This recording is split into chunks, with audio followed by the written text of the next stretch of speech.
Ma! Ma!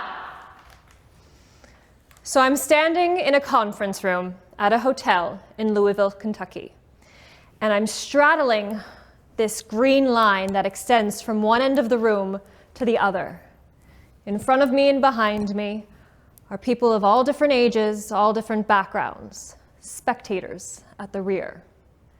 This is an indoor national archery competition, and I'm competing as a barebow archer with other women.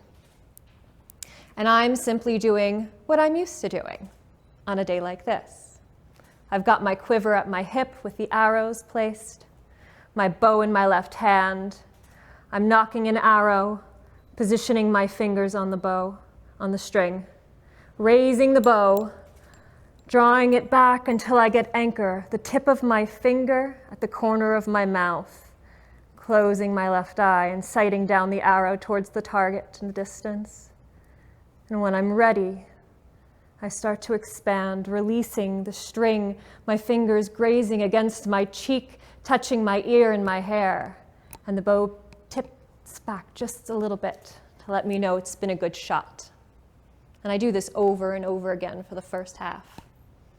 And at intermission, a friend comes up to me and she says, "Brandi, do you know you just outshot everyone in the division?" And I'm having a moment because this is my first year shooting archery. I'm just here to have fun. And this, my friend, is a 3-time national champion, and I've somehow just outshot her. So our little break ends and I get back on the line, quiver on my hip, bow in my hand, and score in my brain.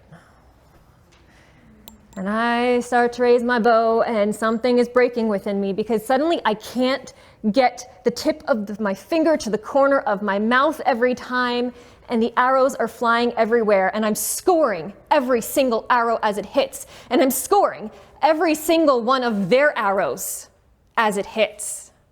And I'm comparing myself.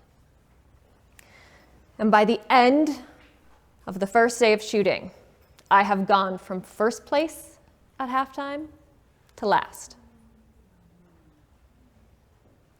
And it was like all the joy seeped from me, the magic seeped from me. And that's the beginning of my target panic.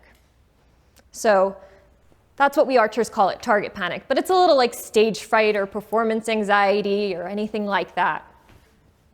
And this goes on for months. And I don't know how to solve this problem. Until one day I'm shooting with a friend and he kind of just casually says, "Don't you remember? Like, we shoot for the love of the shot, not for the score. The score is fleeting. You know, we can't compare ourselves to others because you've been shooting, 2 years? Some people have been shooting their lifetime. So all you can do is shoot for the feel of the shot, for the sequence, for that joy that comes in being present here, your body, your mind aligned." And he saves me from quitting the sport that I love so much. And it's not the first time that I've considered quitting something, and have, in fact. I studied theater at NYU downtown, and the spring of my junior year, one of my acting teachers invited me for coffee with her. And I'm sitting in the Starbucks on the corner of Astor and Lafayette. My teacher by my side, looking out this window at the traffic. And she says to me, "Brandi, have you ever considered doing voiceovers? It would be a great way for you to make money as an actor." And I said, "No." I was really thinking and planning to be on stage, maybe do some TV and movies, something, I'm not sure. And she pauses, and I can kind of feel what's coming next. And she says to me, "Well, you know, if you want to be in TVs and movies, you're going to need to lose at least 15 pounds. And you're pretty, but not really conventionally so I'm not sure what roles there would be for you." And the love of theater and acting started to seep from me. And I spent the next few months in rooms with women, comparing myself to them. That one's skinnier than me. She's got a better shot because she's prettier. She probably juggles and she's going to get the role. And so I leave acting. And I spend the next 10 years in academia learning, working my way into a PhD program in San Diego. Philosophy, and my specialty is philosophy of science and science studies. And science studies I love. It's this interdisciplinary program between history, sociology, communication, and philosophy, and I'm thriving. But the spring of my second year there, I'm called into the graduate advisor's office. He's my political philosophy professor, and let me tell you, I have been a phenomenal disappointment in his class. 2 weeks prior, I've left class abruptly, crying, because I can't stand the pressure to be something I'm not, to speak when I don't have anything quite ready to say yet. And so he tells me, "You're doing great at science studies." And yes, I am. I love it. But he stops. When it comes to being a philosopher, you're just not like the other students. You don't live, breathe, need philosophy to exist. And frankly, he says, I can place them in programs. I can't place you. And suddenly I realized that in all of this process of being in school, the thing I thought I wanted to be a PhD student, to become a professor, it wasn't quite what I thought it was going to be. And again, I spend the next few months comparing myself to these other students who have better chances at positions than I do. And I walk away from philosophy because I don't want to play that game of comparison and scoring myself against other people constantly. So I finally find this thing called being an entrepreneur. And I don't know why people don't tell you about this when you're a kid, because it's fantastic. I've got the flexibility and the freedom, and it's this place of profound creation, and I love it. And I start out with a solid income, and then I triple that my second year, and then I start hiring people, and I double it again, and I'm in mid-six figures now, and I double it again my fourth year. And I'm like, wow, this is what success feels like. But last April, I sit down with one of my team members, and we're looking at our finances, and I realized I've had 2 months in the red, and there's not enough money in the bank account for this to happen again. And there's this dread, because I realize, while I love it, I don't.